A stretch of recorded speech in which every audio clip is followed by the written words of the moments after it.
Mm.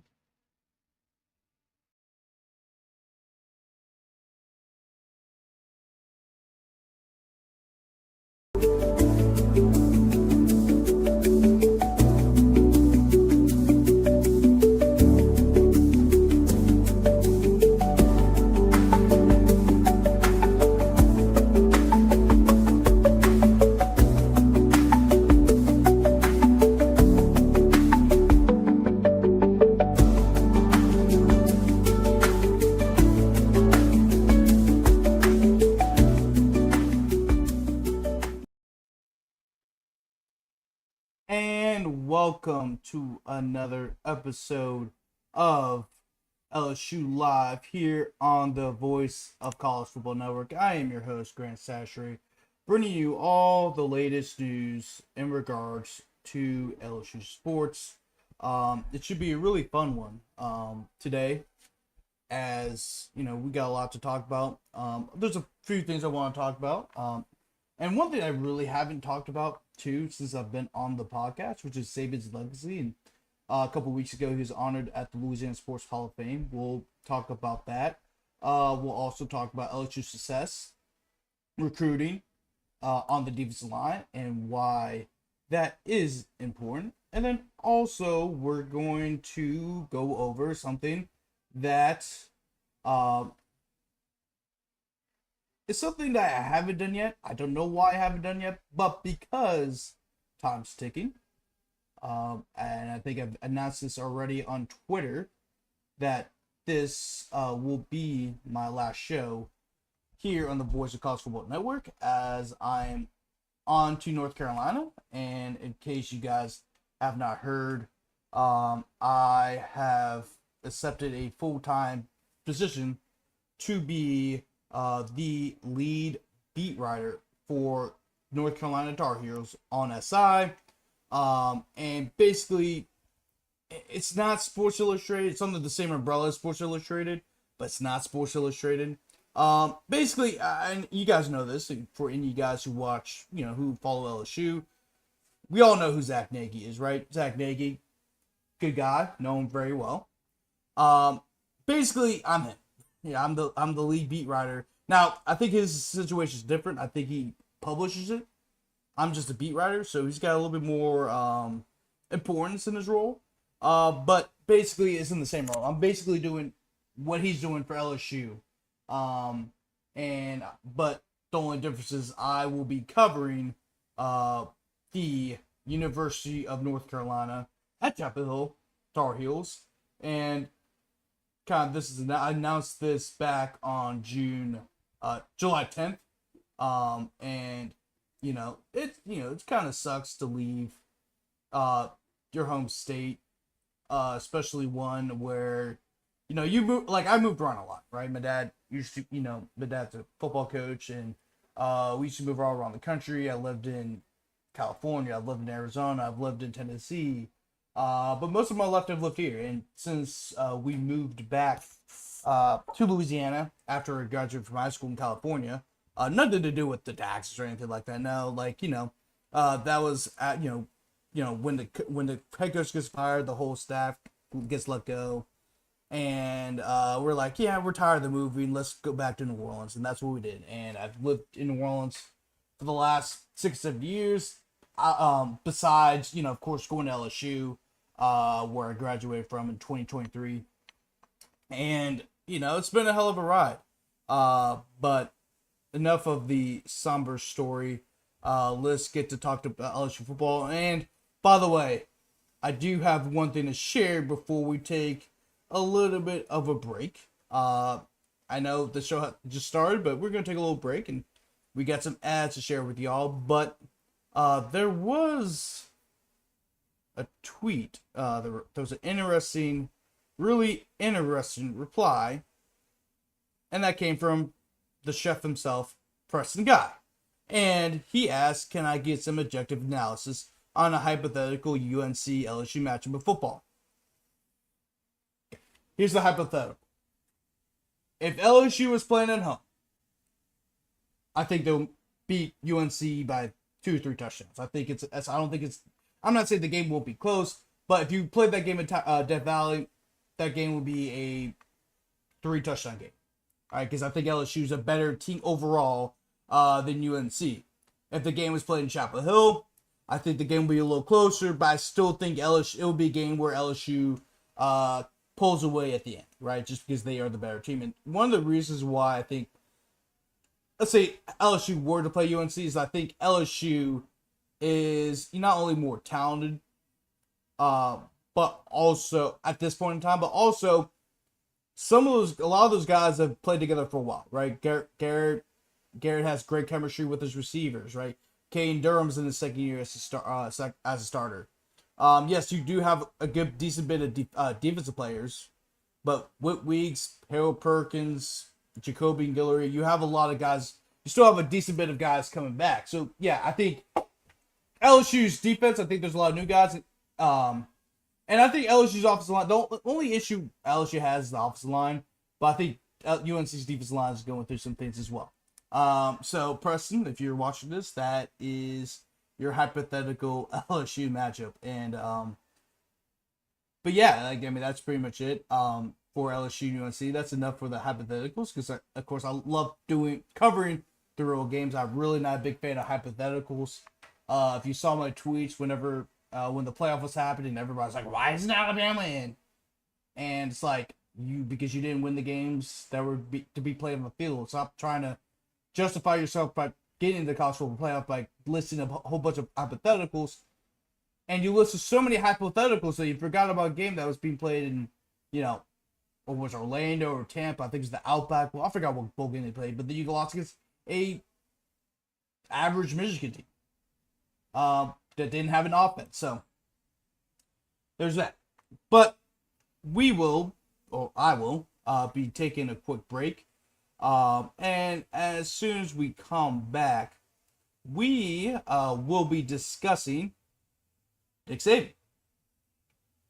I know a lot of you are wondering why we're talking about Saban, and some of y'all probably hate that I'm talking about Saban, but he was the head coach at LSU for a little while.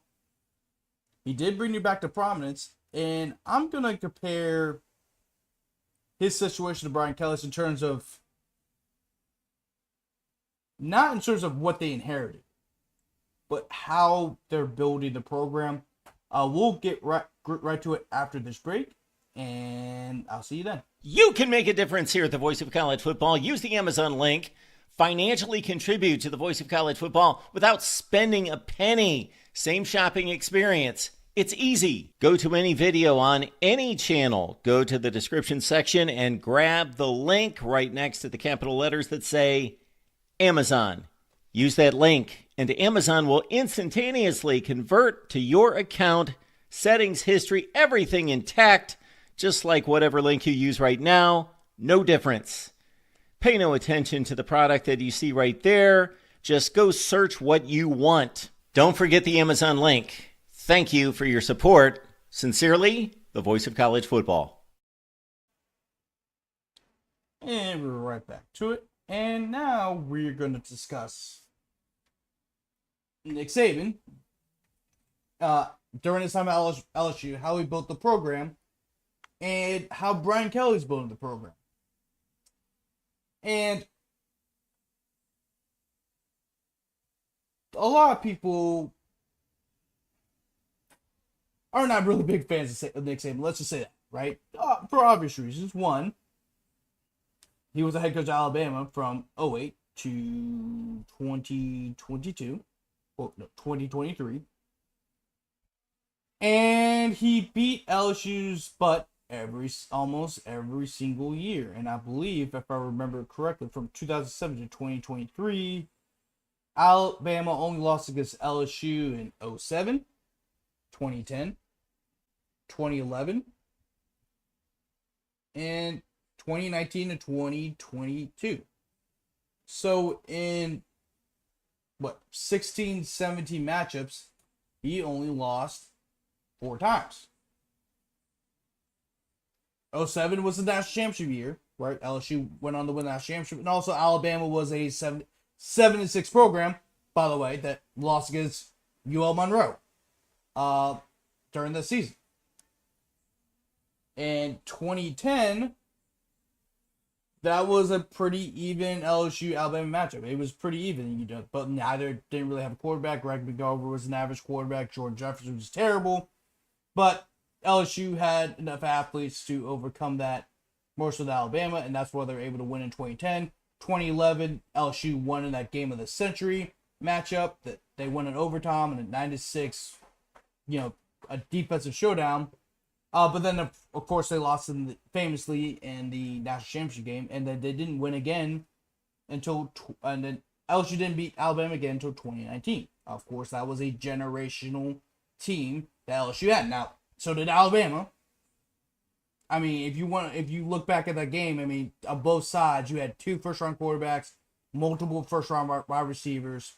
Most of those guys on the offensive line for both teams are stars in the NFL. Clyde Edwards-Helaire was a first-round pick. Najee Harris was a first-round pick. Go to the defense, same thing. I mean, it was arguably the most amount of talent that there's ever been on the field at one time.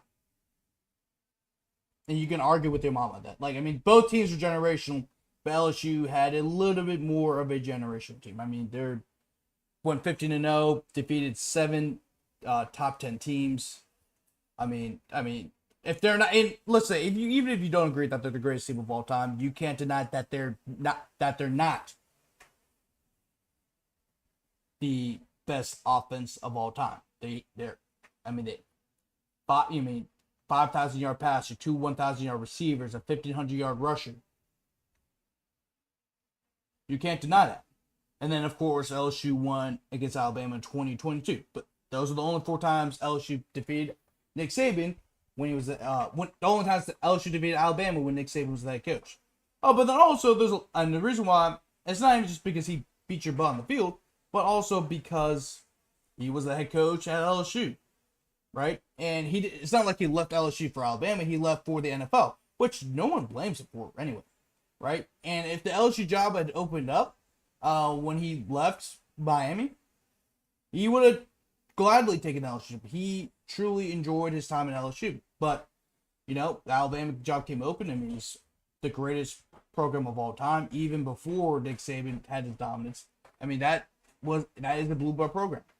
So I don't blame him for taking it, but I wish he maybe didn't beat LSU as much. But so there's still some resentment, but we also appreciate what he did. Even if a lot of LSU fans couldn't stand him when he's head coach of Alabama, even if a lot of LSU fans felt betrayed that because Alabama's dynasty was LSU should have been. Because he was in the process of building that up at LSU, which he did. I mean, 3 years after he left LSU won the national championship in 2007. And really, probably would have won even more if Nick Saban had been the head coach at LSU instead of Les Miles. No disrespect to Les Miles, but it's true. But we still respect him. We still respect him for all he did. He's going to be in the LSU Hall of Fame. He just got inducted to the Louisiana Sports Hall of Fame. Although, I would say this, he got inducted in 2020, but of course that was COVID, and of course Nick Saban was still coaching at the time, and a lot of the commitments. So this year was really the year where we really had a little bit more free time than usual. Like, right? I mean, he's retired, but he's still doing a bunch of stuff. Of course, he's working with ESPN now. He's doing all these Aflac commercials, and everything like that. And so he had the time to come down and get inducted. He couldn't attend all the other events that happened that weekend, but he did attend the induction ceremony because time allowed it. And he had a very interesting perspective, actually a really funny story about, how he got the job, what happened before he took the job. It's actually really interesting because it perfectly described what LSU was before Nick Saban got there. I'm going to share this little segment of his induction interview, which happened at the induction ceremony, of course. And I think it's really good. It's fantastic, and I think you're going to enjoy what he has to say. Well, thank you. One thing I'd like to say before I get asked a question is I'd like to thank all the people in the state of Louisiana, the administration at LSU, who gave me an opportunity and trusted and believed in me like nobody else did. It's the first job I ever had at LSU. And I was a pretty underwhelming hire here, if you remember, in the year 2000, where everybody at the university, from our administrators, Mark Emmerich, the supporters, the board of trustees, everybody at the university, including the fans, sort of bought in and did the things that we need to do to have a successful program. Because you might not remember, but when I took over, we were 3-8. And I always tell the story that, we'd just gone 10-2 at Michigan State, and I was disappointed in our administration there because of their lack of commitment to what we wanted to accomplish and what we wanted to do. So I was interested in the LSU job. So Mark Emmerich, Richard Gill, Charlie Weems, Stanley Jacobs comes and meets me in Memphis secretly to interview for this job. And they offered me the job, but I said, I can't take the job. I've never been to LSU before. I don't know what it's like. So, and I can't go for an interview because if they find out publicly at Michigan State that I'm thinking of going someplace else, they'll absolutely crucify me. So I send Miss Terry, this is the God truth, to interview. And Delane Emmerich, Mark's wife, showed her around for 2 days. They saw billboards of who LSU wanted to hire. My name wasn't on there. But anyway, she spent 2 days. So I called and I said, well, what'd you think? And she said, man, this place needs a lot of work. She said, the stadium's in bad shape. They don't have no academic facilities. They have no academic support center. The players are not doing well academically. She said, you have to get in a bus and ride to practice every day from the campus because the facilities are separated. The coach's offices are in a bank building and very unimpressive. I don't know how you would recruit there. But she said, I went in the weight room today, and they got some damn good-looking players. So that's how I took the job. But then when I got there and I saw what she saw without seeing any players, before I went into press conference, I went in a corner and talked on the phone and I said, Terry, this is not really what I thought it might be after your interview. And she said, put your big boy pants on and get your ass in the press conference and go to work. So that's what we did. That's how you got down here. By the way, 4 minutes in, this is the best interview I've ever done. I'm gonna go ahead and just put that down right there. When you talk about So yeah, I mean, I think a lot of you guys, understand what LSU looked like, or maybe you're too young to understand what LSU was like, but you've heard countless stories of how LSU was in the 90s, especially Curly Hallman, and also how the and then also how the next regime did, even though they had Kevin Falk and all these different guys. Jerry DiNardo, who was that coach then. I mean, we all know how that ended. I mean, it started off good, right? You had Kevin Falk, and you had a lot of these great talented players. You're able to convince some of the top prospects in St. Louisiana to stay home. But it didn't end well because of a guy by the name of Lou Tepper. Lou Tepper was the defensive coordinator. And the defense is so bad the last 2 years that effectively not only wasted Kevin Falk's final year at LSU when they were a legit top 10 team, but it also got everyone fired, and that ultimately led to Nick Saban becoming the head coach of your Fighting Tigers. And LSU had all the players in the world, right? They had the talent. And even the talent that wasn't on the team, that went to other states, it was very clear that the state of Louisiana itself, if LSU could get its act right, it could be a powerhouse program based off the talent that you had. But you had to commit to becoming that program. You had to put the money into it. You had to put effort into it.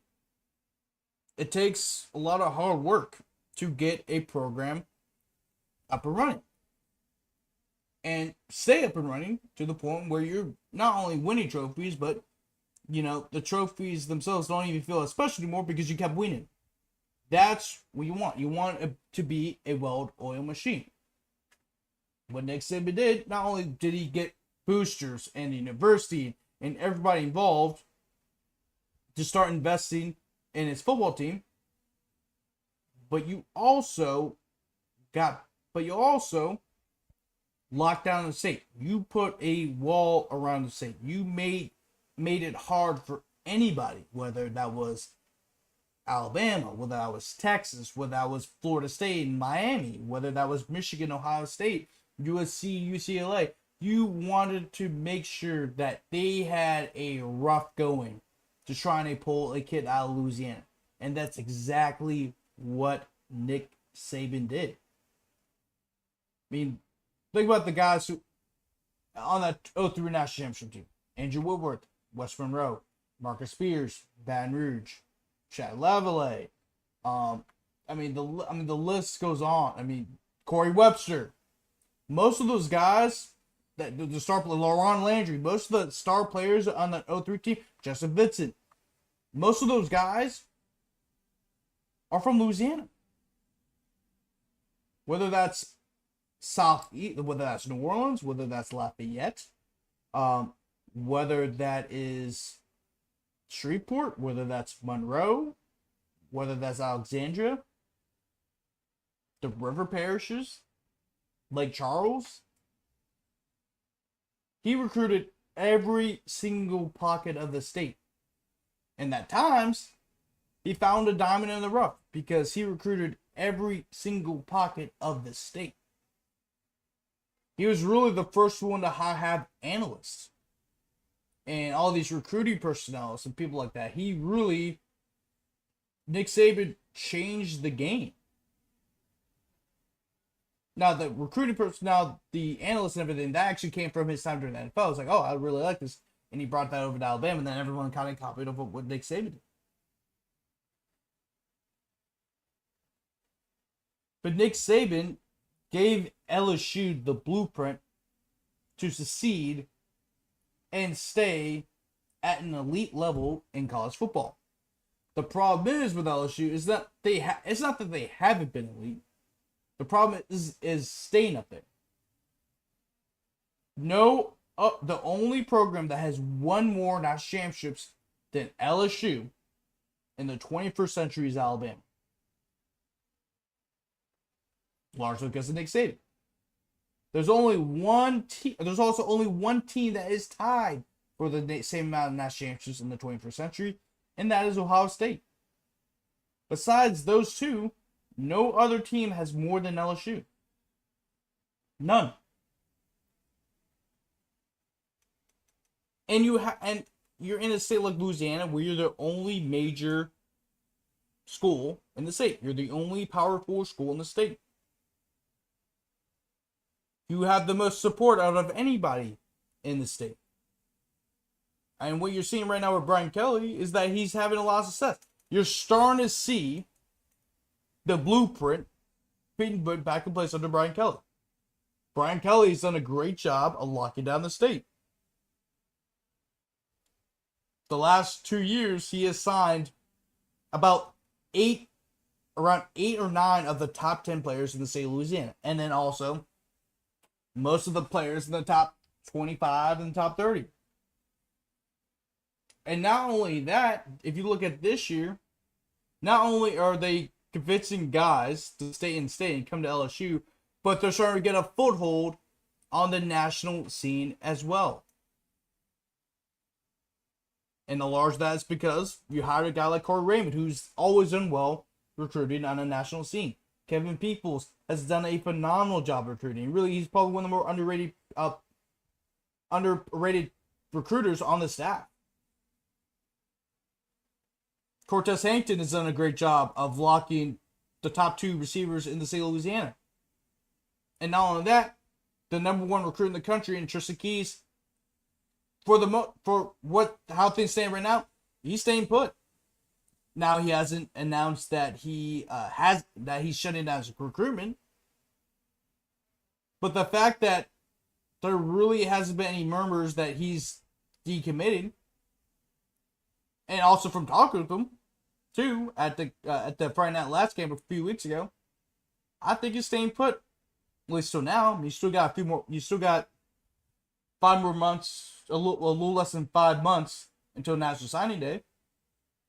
But you're starting to see the blueprint put in place. You're starting to see the boosters finally come along with NIL, and that's because of the plan that not only Brian Kelly has, but Austin Thomas, the general manager for LSU, have. They have a plan. They have a model. They're copying a lot of what the NFL does. They're using kind of like a salary cap model to how to manage, how to pay players money. Look at the recruiting personnel hires they've had. For Tito, Kelvin, and I mean, what were their names again?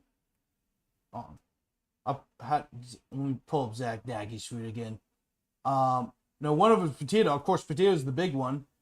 He was at Ohio State. He's a large part in the reason why.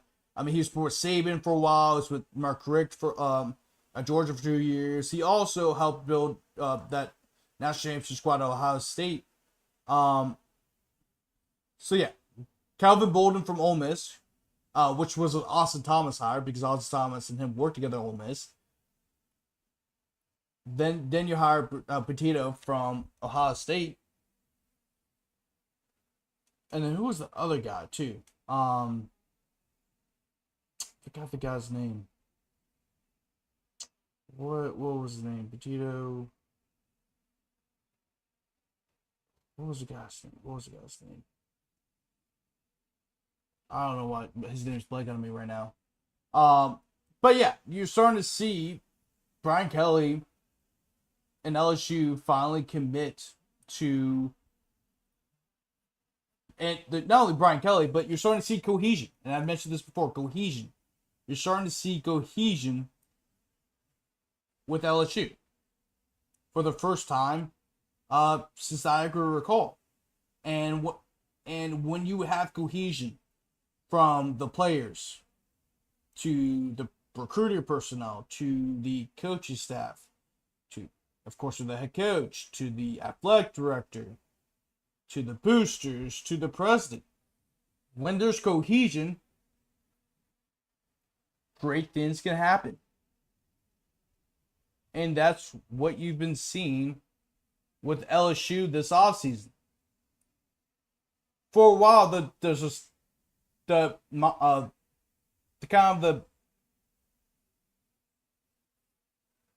stereotype of LSU was that they just didn't have the money. And if they did, they weren't really organized with it. But since they have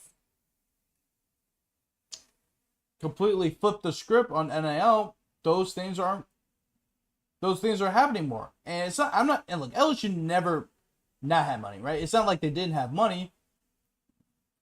LSU had no idea. They weren't organized. They just were not organized. And the boosters didn't know what NIL was. They didn't really promote their NIL collective, the body collective, that well. And that's saying a lot because a lot of fans didn't realize you could personally donate money to the body collective. They did not know that.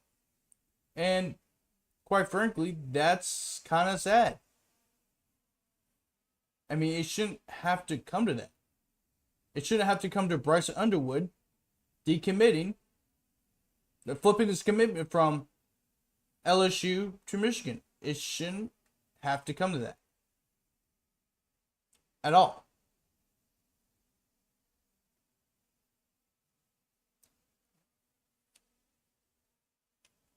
But it did. It happened. But that was the best thing for LSU. I mean, it truly was.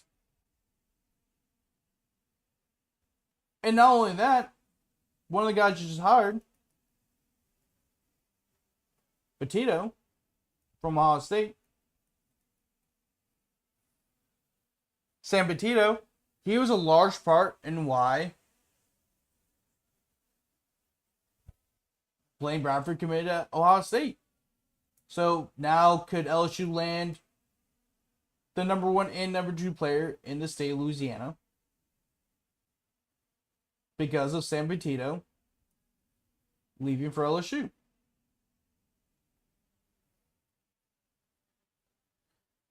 I don't know if that's going to happen.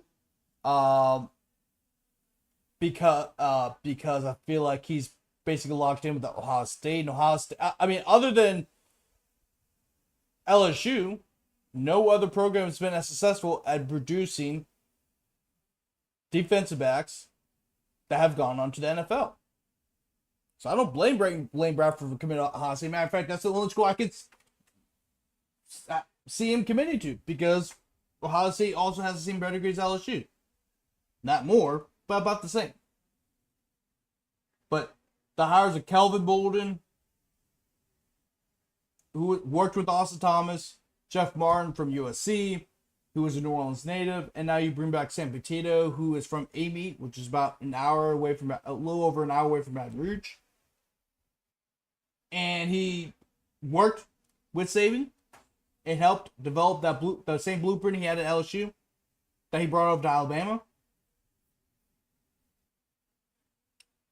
I'm starting to see the similarities of how Nick Saban built LSU, and of course Alabama, and I'm starting to see Brian Kelly kind of do the same. And I'm not saying Brian Kelly hasn't built a program before; he's had a lot of success, right? I know it's Division II, but he won 2 national championships at Grand Valley State. Had a lot of success there. Goes to Central Michigan. Central Michigan had been poo for many, many years. By year 3, he's leading Central Michigan to his first MAC title in God knows who knows how long. Goes to Cincinnati. Yes, he did inherit a decent situation in Cincinnati. Cincinnati was a decent program, but he elevated Cincinnati. They won 10 games every single year he was there, and his last 2 years, they won the Big East. Well, actually, I think all 3 years they won the Big East. I think his first year it was a shared title. But his last 2 years there, they went to BCS bowl games. And of course, his final year, they finished the regular season undefeated. Goes to Notre Dame. Notre Dame was a joke. They were a far cry from the Notre Dame that our parents grew up with, where they were a national powerhouse. They were a top 10 team every year. You know, they were on national TV all the time. Well, they're still on national TV all the time, but they were on national TV, and for good reason. They were a national title contender almost every single year when our parents were growing up. By year 3 at Notre Dame, you know, because remember, Notre Dame went 6-6 the year before he took over and didn't make a bowl game. By year 3 at Notre Dame, undefeated season to go on the national top. So I'm not saying Brian Kelly hasn't built a program before, because obviously he has. But you're finally starting to see it come together at LSU. Do I think it will lead to potential national titles? I don't know. That's a great question. I don't know. I don't think they're going to get to it this year, because I think it's a little bit too late for that. And we'll get to that in a second. But we do know he's trying to somewhat emulate what Saban did. And quite frankly, remember, when he took the job, he did also speak with Nick Saban on how to build LSU, how he built LSU, you know, share some ideas. Of course, probably Nick Saban didn't give him too much, because obviously, like, Nick Saban wants to beat LSU. But you got a lot of great ideas from Saban. You're starting to see that come to fruition now, because there's a lot of buy-in from everybody involved. That's going to wrap it up for this segment. We're going to take a quick break, and when we get right back, we will discuss how LSU's building a monster D-line room via recruiting. We'll get right back to that in a second after this short message. Hey y'all, this is Grant Sashery of LSU at the Voice of College Football Network. I'm here today to announce that the Voice of College Football Network now has its official website. It's been uploaded so you can look at all the latest news and content from the Voice of College Football Network. You can also look at different forums, channels, shows, and it has to show all the show schedules right here and the host. Make sure to check out the Voice of College Football's new website at vocfb.com. Once again, vocfb.com.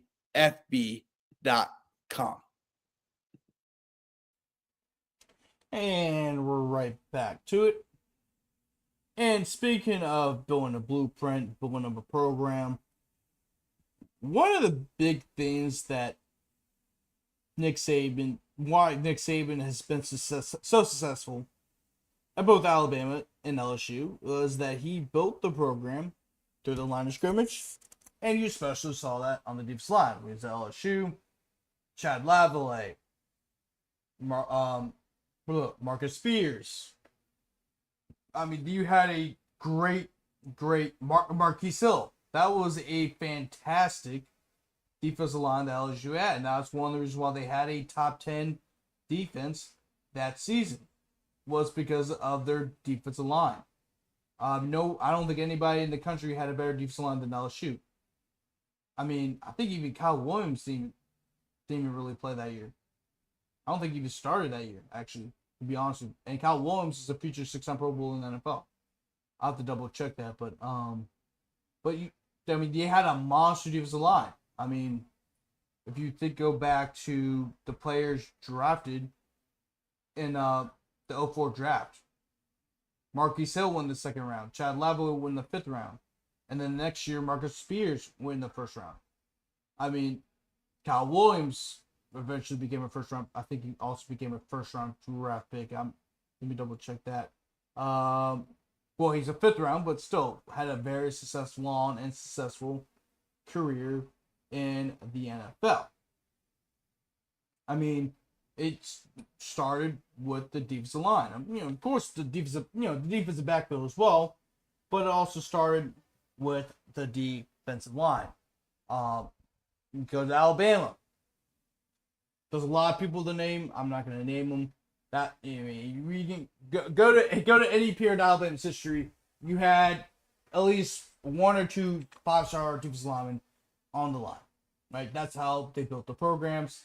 Clemson, when they were great, well, they're still great. They're still gonna be a great team this year. But back when Dabo Swinney, was so dominant near the end of the 2010s, a large reason for that was because of the defensive line.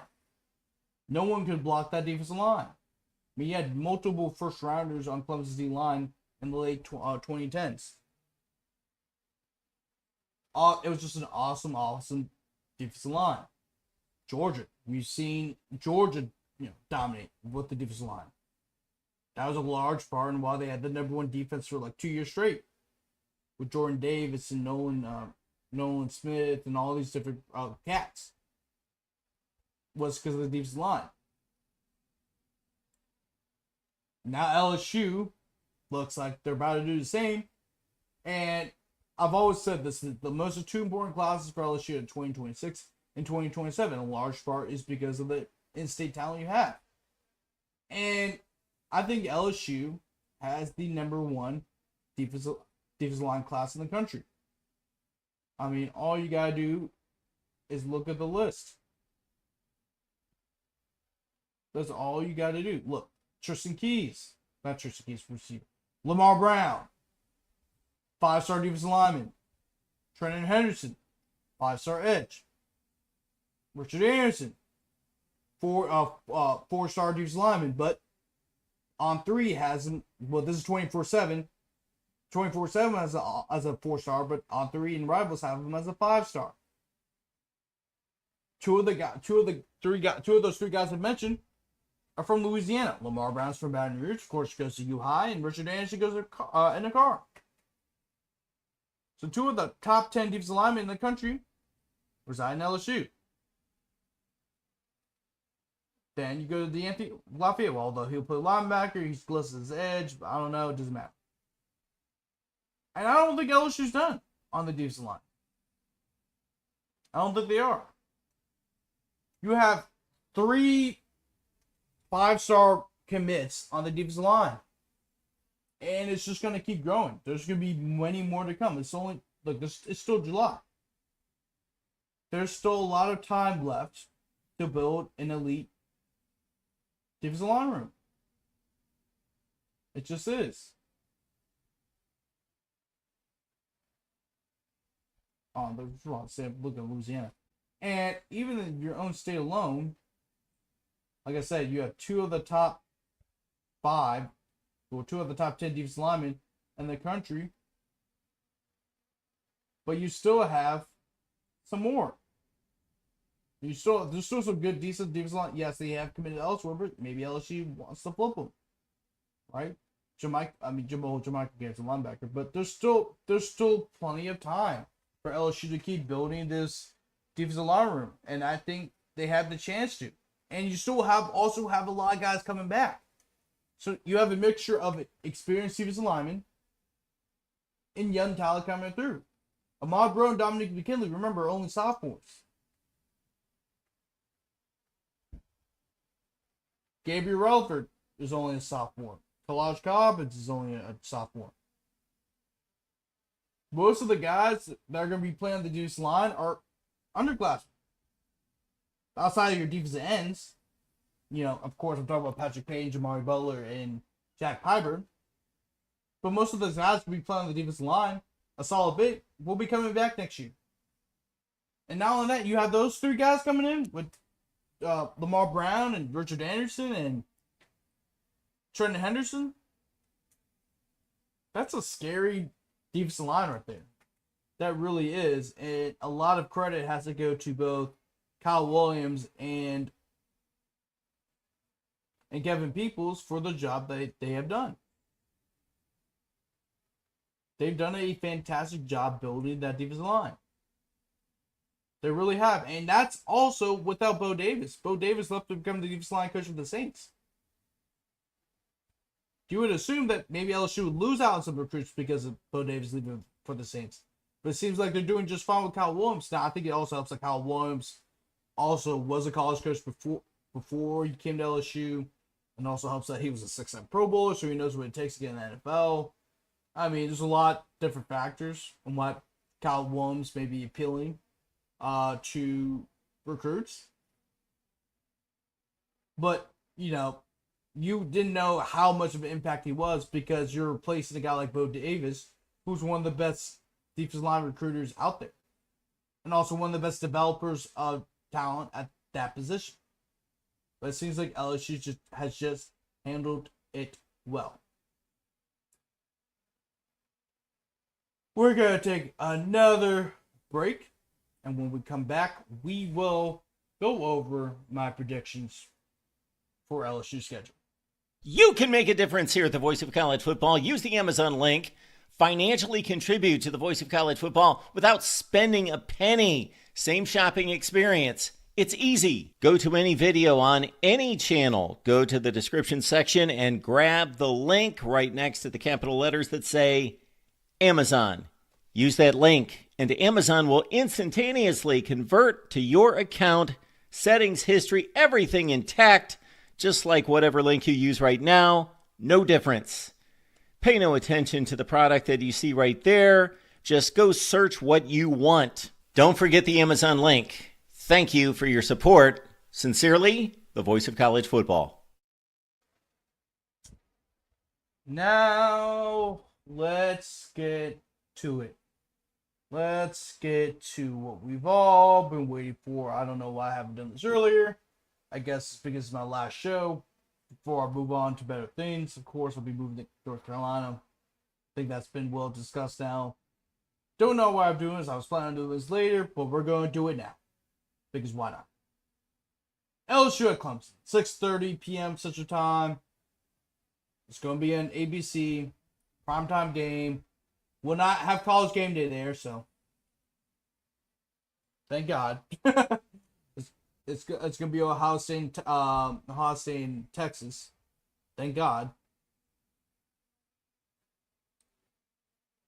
But this is all the eyes will be on Brian Kelly in LSU, and Dabo Swinney in Clemson, and the other Death Valley in Clemson, South Carolina, at Clemson Memorial Stadium. And LSU will be taking on Clemson in a top 10 matchup. It's been discussed before, Brian Kelly's issues, not only on the road, but against top 10 teams.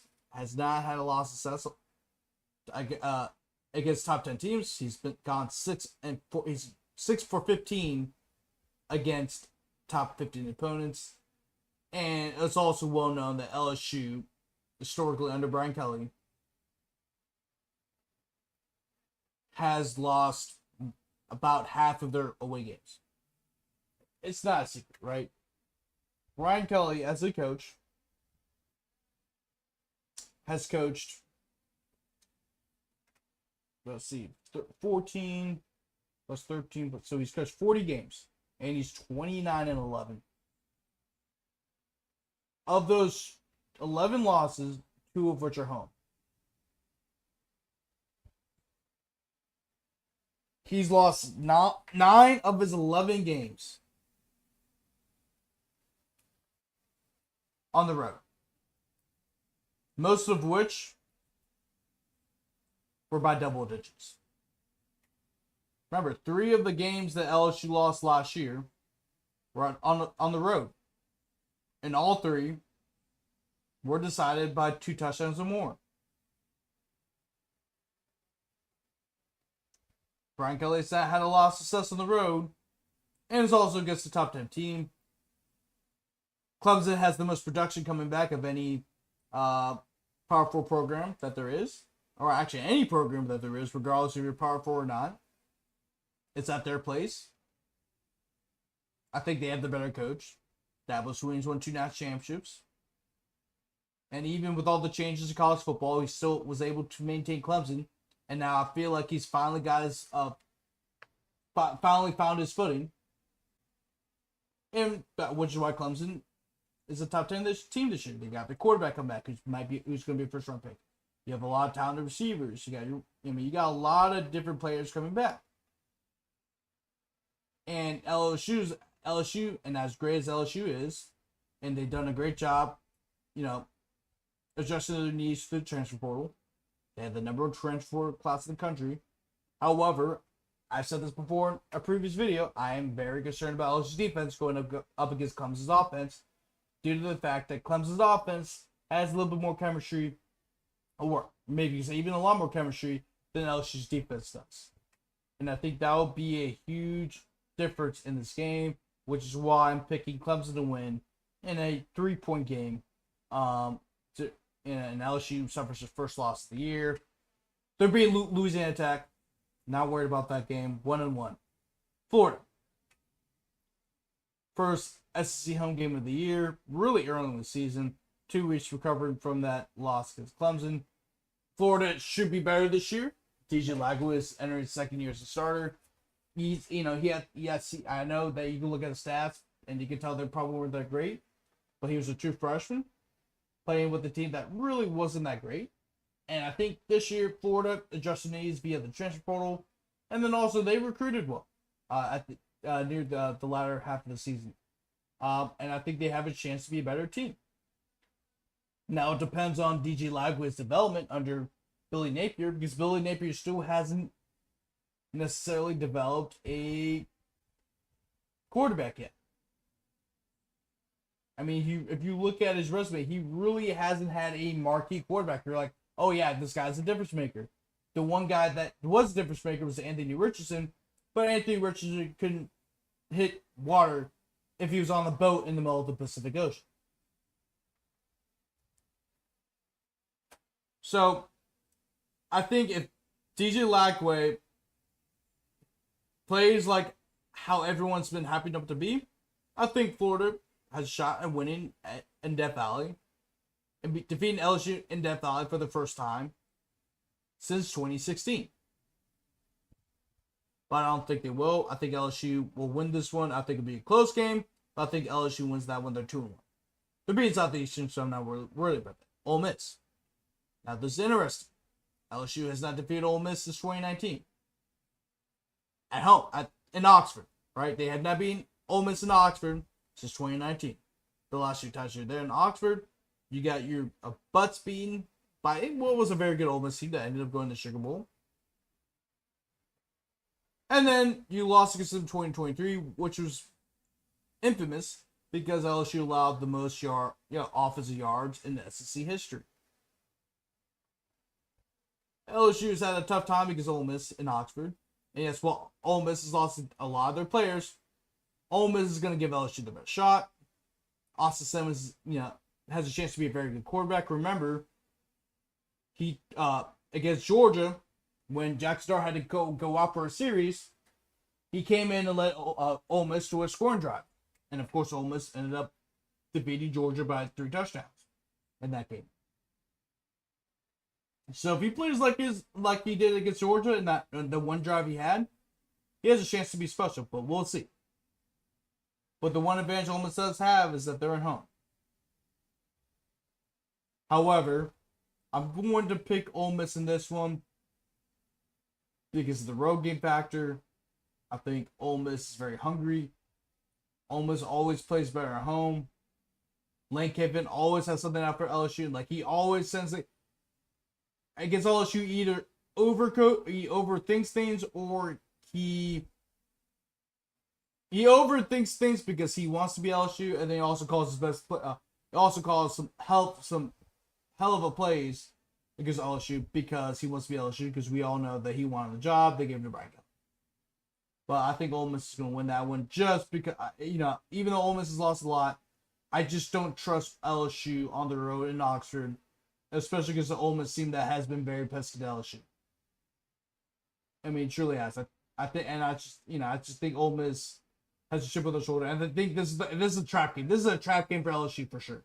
Like, this is the number 1 trap game for LSU on this schedule. Without a doubt. South Carolina gave you the biggest scare last year, really, and that was a game South Carolina probably should have won. Had it not been for 2 penalties, 2 dumb penalties from South Carolina, especially that one on the pick 6 at the end of the game. If that dude from South Carolina had not blown out Garrett Nussmeier on a very unnecessary hit, South Carolina wins this game, and Brian Kelly would be on the hot seat this season. Right? I'm not talking about on the hot seat after he loses a game or 2. No, he's on the hot seat going into spring, going into SC Media Days, going into Clemson. Right? And Lenore Sellers really improved as the season went on. I think Lenore Sellers is a very special player, and I think he probably will be a first-round talent. And if he doesn't get drafted in the first round, he'd be very early second round. I think this is a game LSU could. I think this is a game LSU's going to win. I think South Carolina's. As good as they are. I think LSU's just a better team. I think South Carolina. South Carolina's defensive line was nasty last year. I still think it's going to be very good, but not nearly as good as it was the year before. I got LSU winning against South Carolina, not only because I think they're a better team, but I think they have the better coach, the better quarterback, and you also have Death Valley. Vanderbilt win. Not gonna bother that. Oh, by the way, it's in Nashville, so don't party too hard in Nashville, folks. Texas A&M. You're hosting Texas A&M. I think this is a game LSU could win. LSU and A&M has always been a very close game for both sides. However, the away team has not won in this series since 2017. That was the last time an away team, well, actually, 2017. Was it 2017? 2016. 2016 was the last year the away team had won in this series. That's the last time it has happened. So it's been a little while. So I expect it to continue. LSU defeats A&M. Alabama. This is a game that LSU should win. I mean, they're not really, they're losing their quarterback. We're not sure who exactly the quarterback is going to be. It's just a lot of questions around Alabama. However, it's in Tuscaloosa, and LSU has only won in Tuscaloosa one time, twice since 2010, and really 3 times since 2007. We'll make it, let's say 2005, because it's 2025. LSU's only won in Tuscaloosa 4 times in a 20-year span. It doesn't happen very often. And when you do beat Alabama in Tuscaloosa, it's often been because you had a generational team. 2011 was a generational team outside of it, the quarterback. And, of course, 2019 was generational because you had Joe Burrow and all these receivers and so on and so forth. But I don't know. I want to pick LSU, but it's Alabama, Tuscaloosa. LSU has lost against a Florida team that was battling bowl eligibility, but I do think LSU wins against Alabama. I also do think they'll win against Arkansas. I think Arkansas will make it a little bit tough at the beginning, but I think LSU wins that one. It's an early kickoff window, rightfully so, because the SC expecting LSU to win against Arkansas. LSU defeats Arkansas. LSU will also defeat Western Kentucky. And this game right here would be very, very interesting. Oklahoma will be a better team than they were last year. They will have a better quarterback in John Mateer. And I can't see Oklahoma getting into a situation where they're just a very bad offensive team. I don't think that's going to happen this year. I think they're going to be a better team. I think they'll be a top 15 team for sure. I think this is a very even matchup. You're playing in Norman, Oklahoma. That's a very tough place to play. But unfortunately for LSU, I'm probably gonna have to go with Oklahoma. I don't like the fact that this could be a top 50 game late in the season, especially when you have a coach that really is not trustworthy in these type of matchups, and neither is Brent Venables. But I have to factor in that Oklahoma may not have the better coach, but I think they also have a good enough quarterback to hang with Garrett Nussbauer, and also have to factor in that their defense was a solid unit last year, despite all the offensive issues. And really, the defense was one of the reasons why they were able to maintain bowl eligibility. But then also, you're playing in Norman. You have to factor in the crowd as well. I think LSU loses this one, so I think they're going to go 9-3. Because to me, this is a 9-3 team, right?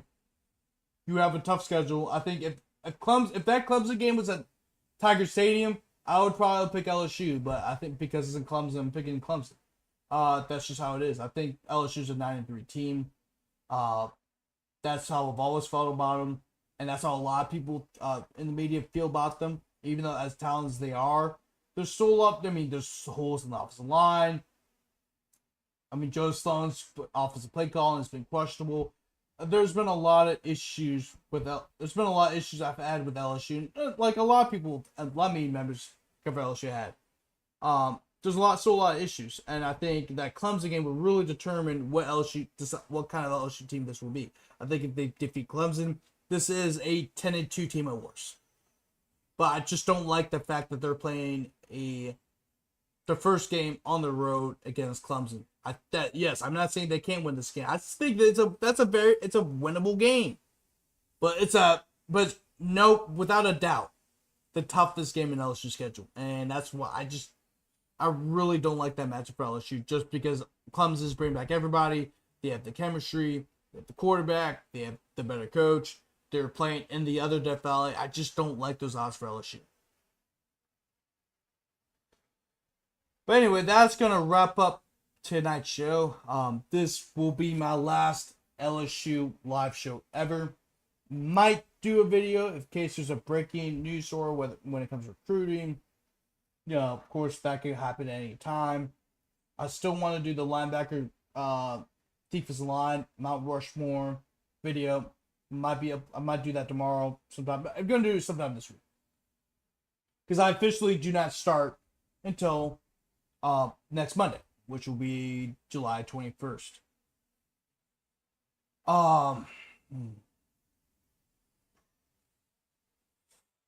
First and foremost, because this is the last live show I'm gonna do, I really appreciate everyone who has supported me the last 4 years. Right, I've only been on the Voice of College Football for the last 4 months. I've been on here since I would say about March, February, March. April, was it April? I don't know. Right? It's been about 3-4 months, right? It's been the last few months. And I like this because it kind of gave me to kind of voice my opinions about LSU better. Because I also I was doing a radio show at the time, covered a lot of Saints and Pelicans stuff, and because it's in New Orleans. But then also for Crescent City Sports, because also right for Crescent City Sports. And I do a lot of stuff there I did a lot of stuff with high school sports and LSU sports and all these different things. And of course with TigerBait.com, where I was doing a lot of recruiting stuff. So this is probably, in my opinion, probably my favorite way to get my thoughts on LSU the best way, because it's quick and simple. I can speak them. I don't have to type anything up. I don't have to edit any of my words. I could just say it from my mouth. And I really appreciate the Voice of College Football for letting me do that. But I also want to thank all the LSU fans who have supported me since my days at the Rev back in the Reveille back in 2022 when I was a student journalist over there. I also appreciate, and then they followed me and you guys have followed me from End of Valley Shook to Crescent City Sports to here, and it's been a blast. And you guys have helped me build my brand. But I wouldn't be able to do it without you guys. I've also made some great friends along the way. I've also met some of the people from LSU Twitter, and that has been fantastic. I've covered LSU the last 4 years. It's been awesome. I've gotten to see LSU Russell Field twice against Ole Miss, whether you like it or not. It was pretty fun. I got to do it as a student, but then I also got to cover it as a journalist. And that game against Ole Miss last year was by far my favorite game outside Alabama and LSU 2022. That was a fun one as well. Got to cover Jane Daniels' Heisman Trophy run. I got to cover LSU's national championship baseball team in 2023 as a student journalist going to Omaha. That was fantastic. Got to cover the women's basketball team, and they won a national championship with Angel Reese. I've gotten to cover a lot of great things with LSU over the last 4 years. I can't ever be grateful. And not only would I not be covering LSU, but I'll also be moving away from Louisiana, a place I consider my home state. I've lived here in Louisiana for more than half my life. Most of my family's from here. I've had a huge blast covering sports in the state of Louisiana, whether that's the Saints, not just LSU, but the Saints and prep sports, prep football, prep basketball, prep baseball. I've had a lot of fun, man, and and I can't wait for the journey to North Carolina, where I'll be writing for a fantastic company and getting paid well to do so, and getting to live in a great college town like Chapel Hill, and getting the chance to cover Duke and Carolina basketball.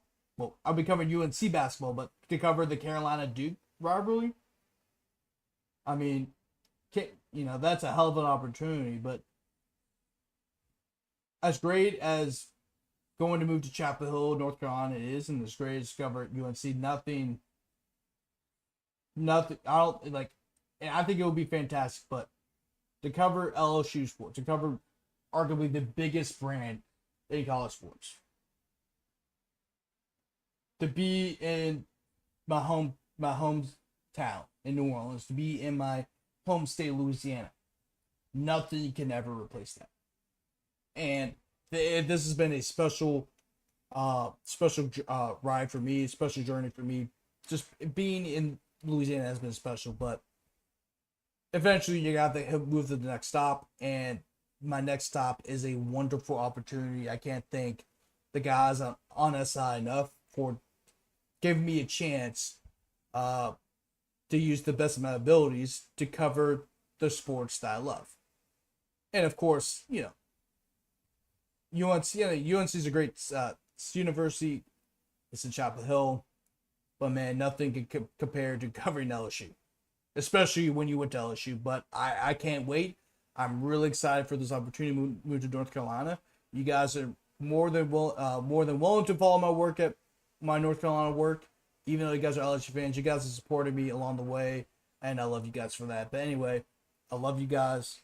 You guys have a great rest of your week, and always, forever LSU, and go Tigers.